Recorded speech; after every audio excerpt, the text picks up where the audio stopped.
Good morning, friends. How's it going today? I'm excited because today's video, if you haven't guessed yet, is Every Heart a Doorway by Seanan McGuire. We're going to continue reading the story. Okay, so we are on chapter 7, which is called Coco. Let us continue. Lundy stood in the doorway, eyeing the pair suspiciously. "Where were you?" "Morning to you too, ma'am," said Cade. "We've got L'Oreal sorted, just like Miss Eleanor asked us to, and then we went to find Jill. Jack and Christopher are looking inside. We went to look outside. Since she's not out there, do you mind if we come back in?" "She shouldn't be alone," said Lundy, stepping to the side and holding the door wider to let them pass. "Why didn't you take her with you?" "Getting blood out of her dress would have been really hard," said Nancy, without thinking about it. Lundy turned a startled, offended look at her, and she winced. Sorry, it's true though. You can't get blood out of taffeta, no matter how hard you try." "What fascinating life lessons you have to share," said Lundy. "Both of you need to get back inside.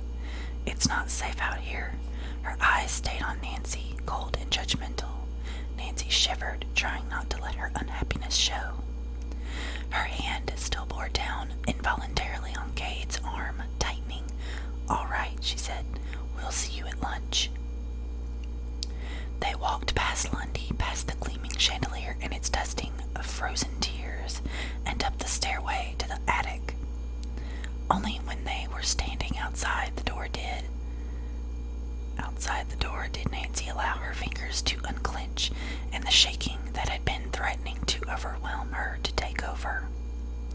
She sank to the floor, pressing her back to the wall and pulling her knees up against her chest. But still, she thought, "Be still, be still, be still." But the shaking continued as her traitorous body betrayed her, trembling like a leaf in a hard wind.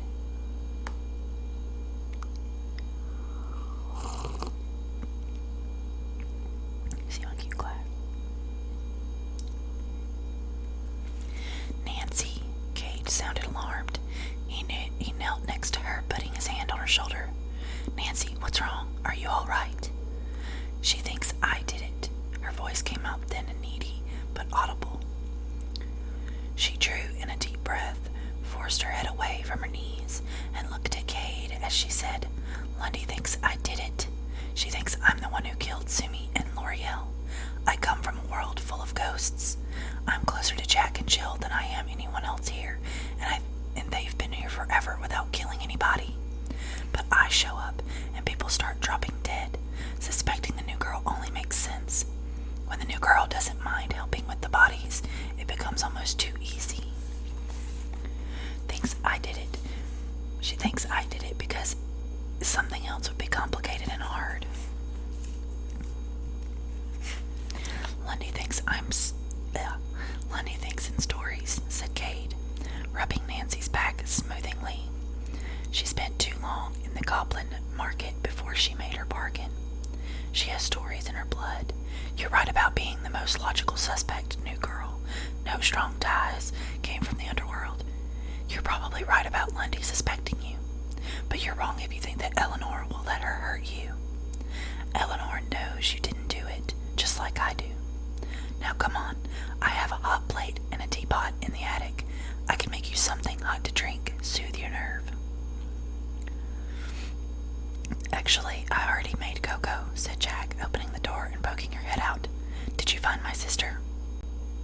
"No, didn't you?" Cade looked over his shoulder and frowned. "I figured if we didn't find her, you would. Did you check the dining hall?" "Yes, and the library, and the classrooms were supposed to be the one this time of day, just in case she'd been so absorbed in thinking about her hair that she didn't pull She hadn't paid attention to what we were told to do, said Jack. Her frustration seemed only skin deep, a cover for her all too real concern. She wasn't in any of the places we looked. I was hoping you'd find her. Sorry, Kate stood, offering Nancy his hand. We looked. We didn't find. We got a scolding from Lundy, and Nancy had a little cry when she realized Lundy suspected her, finished Nancy, taking Kate's hand and pulling herself to her feet. I'm better now, as long as Eleanor doesn't suspect me. I probably won't be expelled. Let's just stick together so that none of us get hurt, and we'll ride this thing out as a group.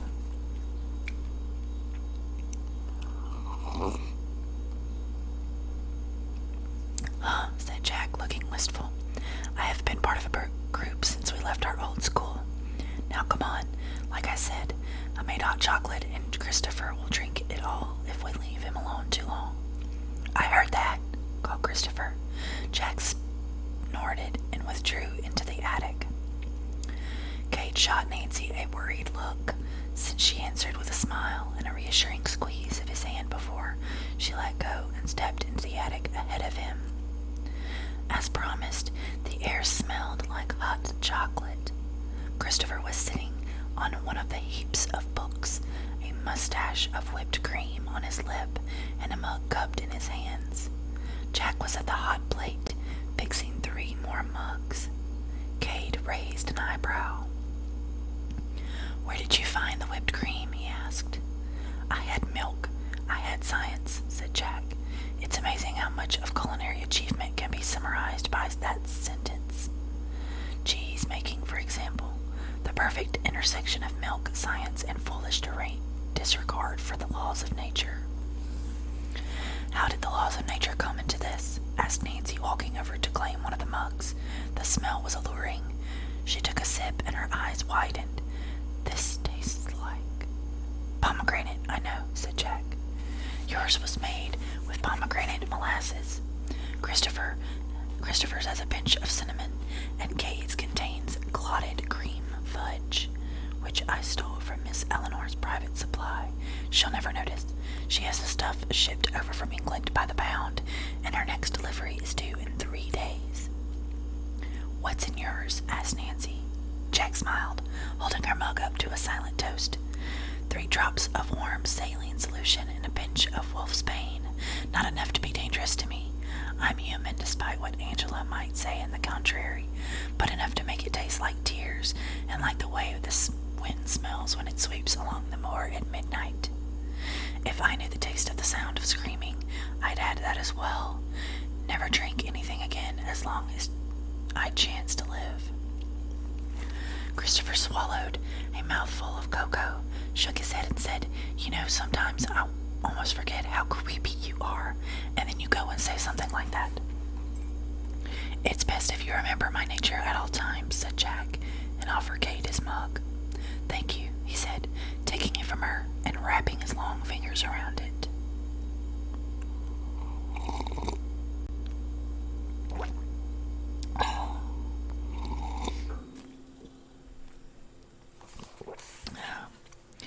Say nothing of it, said Jack. Somehow, coming from her, it wasn't politeness, it was a plea. Let this momentary kindness be forgotten, it said.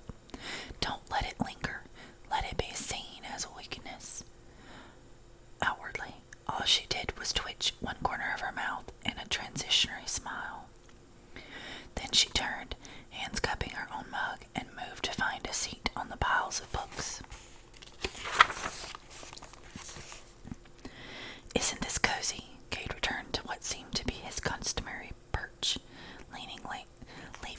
leaving Nancy standing awkward and alone next to the hot plate. She looked around before heading for one of the few actual pieces of furniture, an old-fashioned velvet corner-covered chair that was being encroached upon by the books, but hadn't been swallowed yet. She sank down into its embrace, tucking her feet underneath her, hands still cupped around her mug. I like it, said Christopher, after it became apparent that no one else was going to say anything.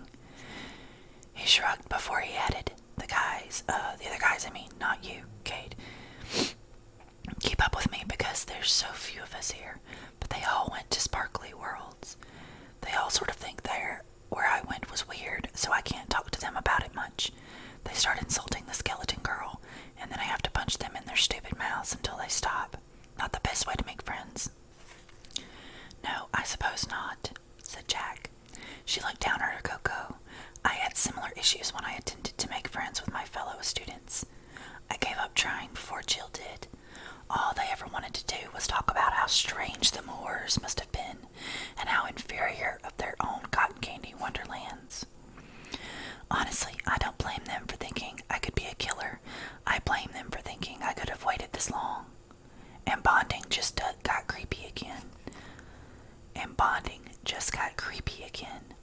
Said Christopher, cheerfully, just before taking a gulp of his hot chocolate. "Luckily for you, I'll forgive anything for cocoa this good." "Like I said, cooking is a form of science, and I am a scientist," said Jack. "We do need to figure out what's going on," said Cade. "I don't know about the rest of you, but I'm not so well equipped to go to my old life. My parents still think they're somehow magically going to get back the little girl they lost. They haven't let me come home for 5 years. Now maybe that's unfair, or too fair. They won't let me come home. If I want to put on a skirt and tell them to call me Katie, they'll welcome me with open arms. Pretty sure that if the school closes down, I'm homeless." "My folks would let me come back," said Christopher. "They think this is all some complicated breakdown, triggered by the things that happened to me after I ran away. Mom genuinely believes the skeleton girl is some girl I fell for who died of anorexia. Like, she asks me, the regular, whether I can remember her real name yet, so they can track down her parents and tell them what happened to her. It's really sad, because they care so damn much, and they're so completely wrong about everything, you know. The skeleton girl is real, and she isn't dead, and she was never alive the way that people are here." "Skeleton people generally aren't," said Jack, setting her cocoa aside. "If they were, I would expect them to die instantly due to the lack of functional respiration or circulatory systems. The lack of tendons alone. You must be a lot of fun at parties," said Christopher. Jack smirked. "It depends on the kind of party. If there are shovels involved, I'm the life, death, and resurrection of the place. I can't go home," said Nancy. She looked down at her cocoa. "My parents, they're like Christopher's. I guess they love me, but they didn't understand me before I went away. And now, I might as well be from another planet. They keep trying to get me to wear colors and eat every day and go on dates with boys like nothing ever happened. Like everything is just the way it used to be. But I didn't want to go on dates with boys before I went to the underworld, and I don't want to do it now. I won't. I can't."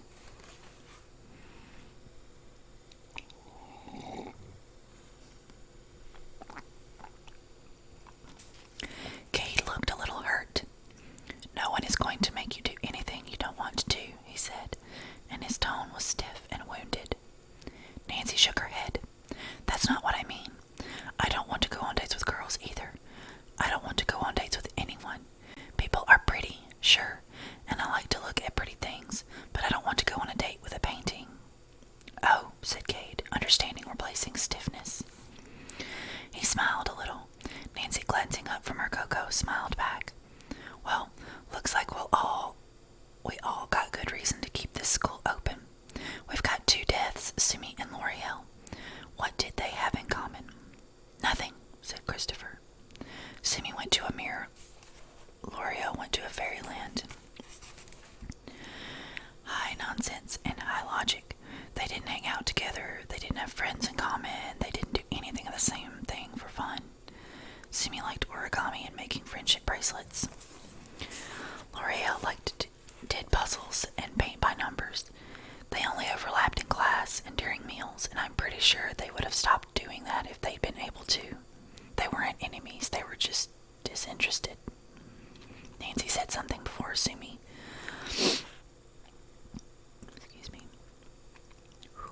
Nancy said something before about Sumi's hands being the non-important things about her, said Cade. Jack sat up straighter. Nancy, how callous and odd of you.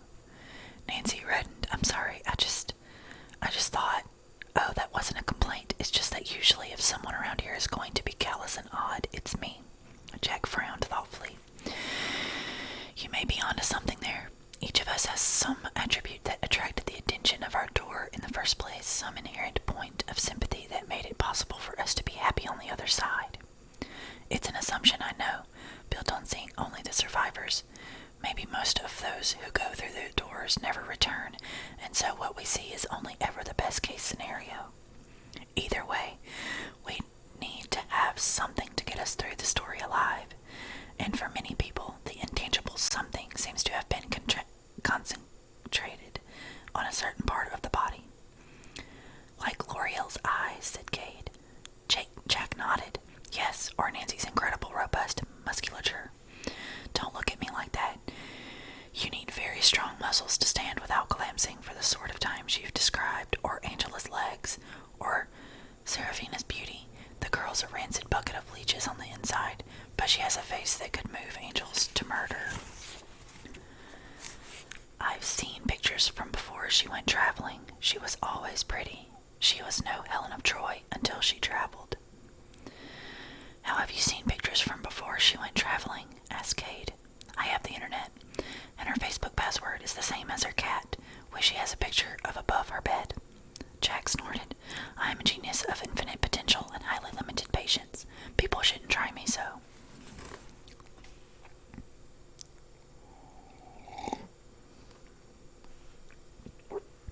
I'll keep that in mind the next time I'm trying to keep a secret, said Cade. What are you saying?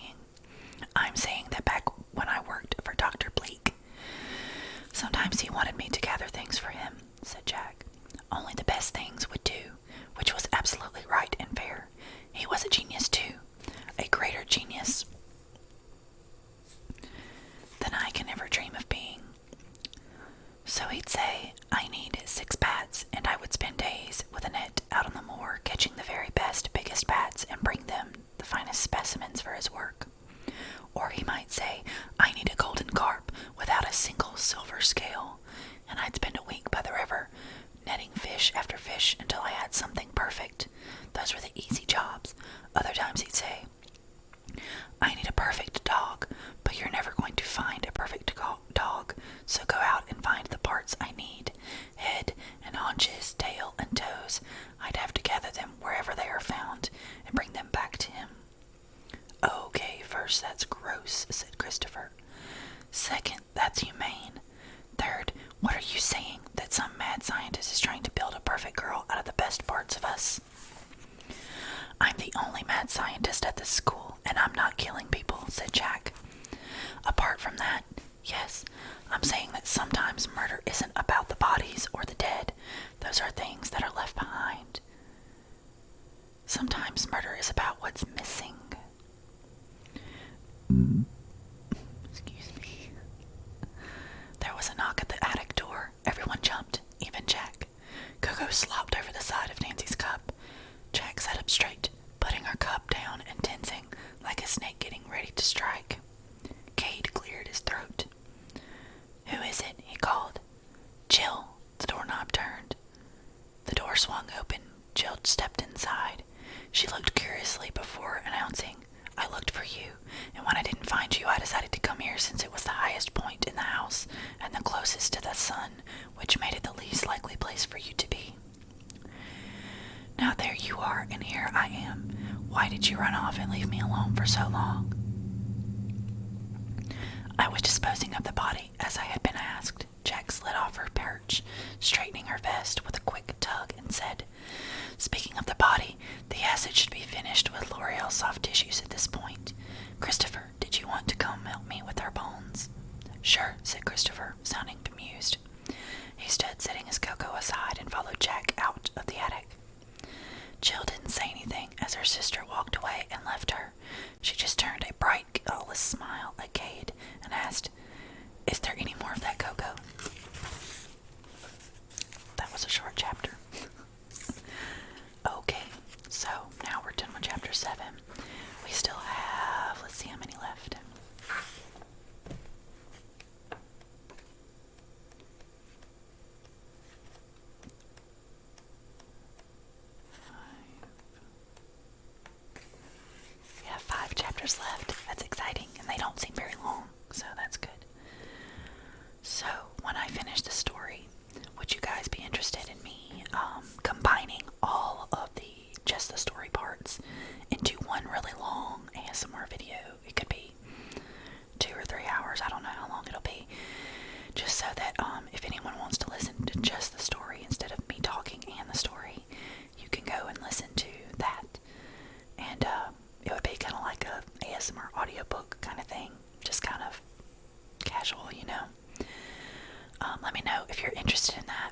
That's something I'm thinking about doing when I finish each book. Like, if I cut it up into parts. And, yeah. Thank you guys so much for watching. I hope you enjoyed the video. I've got so many video ideas in my noggin. I'm excited to make more. So, I hope you enjoyed this one. I like reading to you sometimes. And, I'll see you next time. Bye, guys. Have a good night. This is a little bonus for y'all.